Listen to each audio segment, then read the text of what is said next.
Alright, one of my favourites, diamond firetail. Who else keeps diamonds? I know a few of you do, so quite a few. I've probably only had them for around 20 years. So once again, description, habitat, distribution, diet, nutrition, health, sexy differences.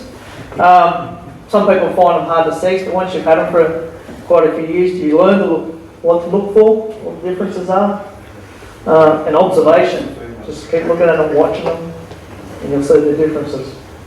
Mouth markings again, and I put this bit in here for you, Joe, the colour mutation. So, the bird's quite large in size compared to most of our other finches. The black eye band goes from the eye to the beak. That's one sign that I look for to tell the differences. I think it's right most of the time. And the call is a drawn out type of call. You can see this cockbird here in this picture here. I've got a pair that I breed in a large flight cage. Besides my pair in the aviaries, I've got one pair that I breed in a large flight cage. And I was watching him the other day and he was sitting there, bopping with his head twisted, singing to the hen and putting his head sideways and dancing around, just doing his courtship with her.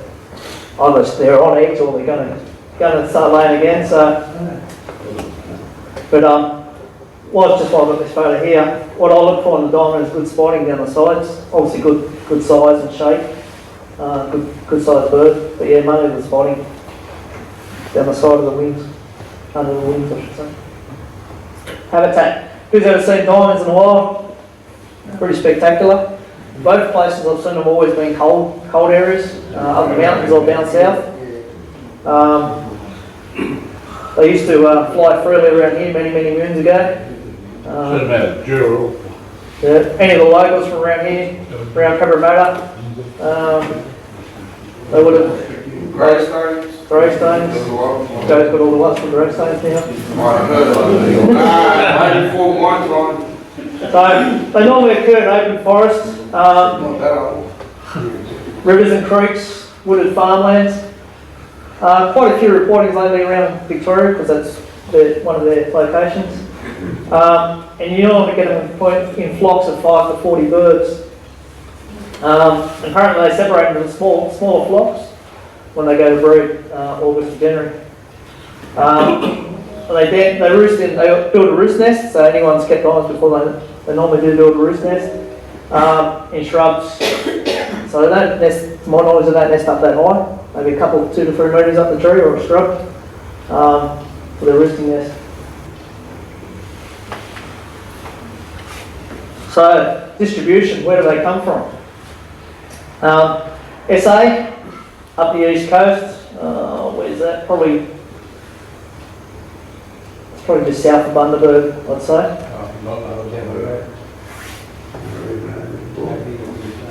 So, in New South Wales, the conserva is vulnerable at the moment in the wild. So, you talk to anyone that's been bird spotting over the years or knowing where they've been, the habitat's been wiped out a bit, and obviously drought and grazing and things like that has an impact on their food. So yeah, they're starting to die out slightly. So once again, diet and nutrition, the Finch mix. Also give the diamonds a fair bit of kale. It's quite good nutritional wise. Chicory for the iron in the chicory. They love the boiled eggs. Once you get them onto the boiled eggs, I just cut the boiled eggs up into quarters, a little bit in each aviary. But yeah, they love the boiled eggs. And they will take live food. They do love their maggots. They get into the maggots, especially when they're breeding. The strawberry with the PVM powder. Who knows what the PVM powder? Everybody knows? So it's a pink mineral powder they mainly like for pigeons. Yeah. Just mix a bit of that in with the grit, a bit of charcoal, cuttlefish. Finch soft food, the power use of passports, and rock salt. Each aviary's got a piece of rock salt hanging on the wire somewhere. You'd be amazed how they get into the rock salt as well. So once again, health. Anyone that's had diamonds, sometimes they're known to stress out if you move them and they can scour. So that's something to be mindful of. And they do get around on the ground a little bit occasionally. So once again, worm every 3 months, 3 to 4 months, and mix it up with the wormer. Baycocks, so any wet conditions, you have wet floors for a period of time and damp, especially winter this time of year. Just make sure you've got no coxy. And once again, there's that turbosol I spoke about earlier. So, sexing differences, each to their own, but this is the way I do it. These two here, the cock and the hen, are out of my flight cage that I breed in. But I go off the dark, thicker eye-ring, and the black law I find on the cockbird goes up a lot higher and it goes up on a curve. That's what I find the difference. And the cockbird, when breeding, that beak goes a deeper, darker plum colour. Whereas if you look at the hen, she's got the lighter, more corally coloured beak. The thinner black law that stops, will go straight below the, just slightly below the top of the eye, and she's got the thin ring around the eye. So, obviously the head differences. Cockbird's got the flatter, wider head versus the hen. Yeah, that's the way I learnt the section over the years. Joe, you've got a few yourself. Yeah, how do you do it? I'm only tall with the red around the eye. The head size is another one too. Yep. The males do have a bigger and broader head. And sometimes you can see with your pair too there, just above that black thing, the male's got a bit of white. Yep. Just above it where the female doesn't. Yeah. There is a difference there, yeah, slight difference. Yeah, so, I know a lot of people do say, oh yeah, you can't sex diamonds, or they have trouble sexing diamonds, but that's why I do it. Mick, I'm sure you agree it's probably the same method. Yeah, with the eye ring, male's got the darker eye ring and the female a lot lighter. Even when they're young. Even when they're young, the eye ring stands out way more than. Yeah. If you got birds age, you know, age the same age, you can tell you can tell the difference between the two, definitely, yeah.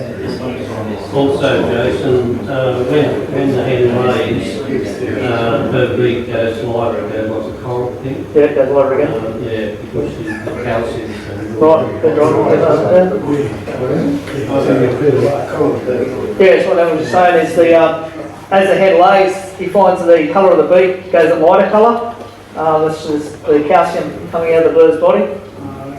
So actually that makes a bit of sense because I've got a hen at the moment, a young hen, and I haven't got it paired up with anything, but her beak's gone really dark. So when she comes in and brooding, starts laying, she'll probably go a bit lighter.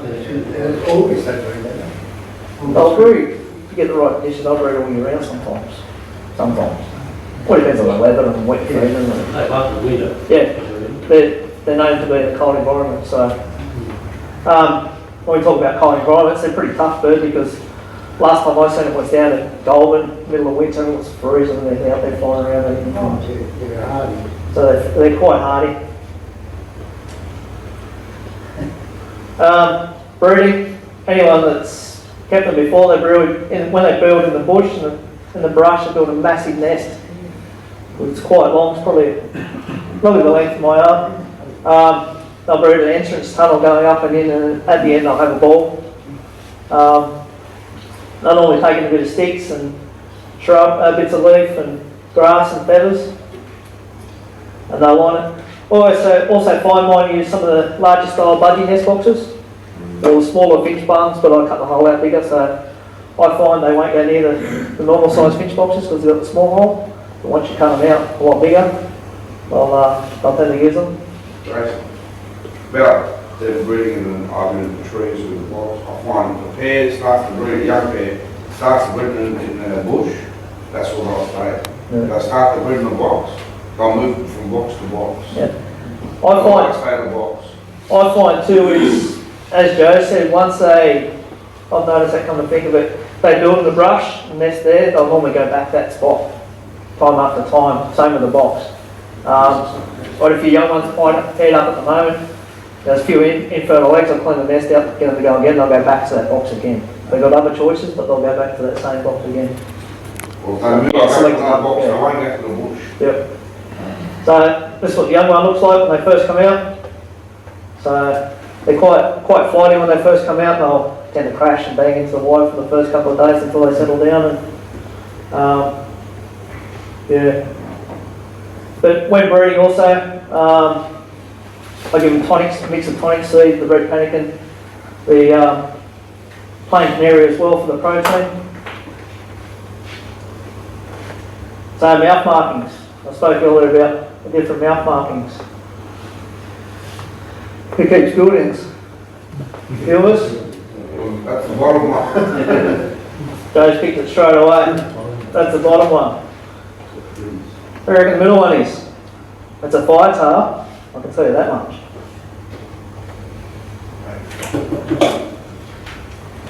Sam picked it, he must have remembered. So this one here is a painted. You can see the mouth marking is very similar.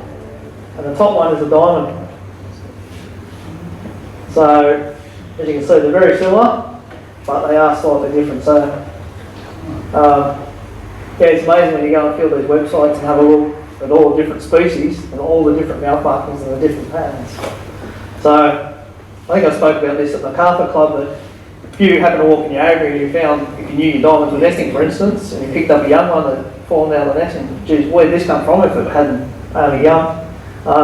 Quick look at the mouth, yeah, that's a diamond. If you had something to compare it to, a picture, you can say, yeah, that's a diamond, and stick it back in. So, there was a guy down Canberra way who recently hand-fed and hand-raised, I think, 3 or 4 diamonds. So he raised them from young chicks and hand-raised them. Yeah, so a few videos of that, was quite good. So, colour mutations. Who's seen the yellow form? Yellow bird? Anyone? Joe? There's not too many around. I've spoken to a few guys across the country and a few of them have seen them over the years, but I recently seen a photo taken in Victoria, out in the country of Victoria.